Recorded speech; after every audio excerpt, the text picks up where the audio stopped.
درود رفقای عزیز، ما برگشتیم با یه پست جذاب. بکنم از اون پستا که برای گیتاریستا خیلی جذاب میتونه باشه.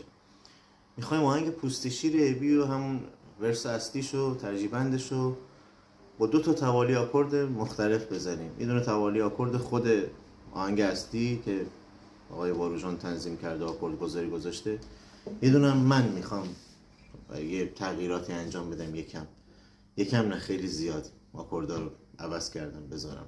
بریم ببینیم چی میشه، کدوم باحال‌تر است. هر دو که صحبت باحالی نیست، رویکرد مختلف دیگه، هزاران مدل میشه هارمونی گذاری کرد. بریم ببینیم چه خبره.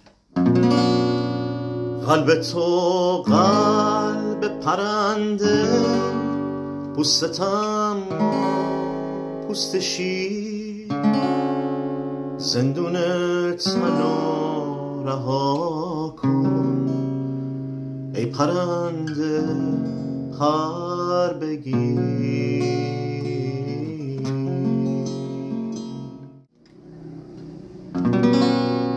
قلب تو قلب پرنده، پوستم پوست شیر،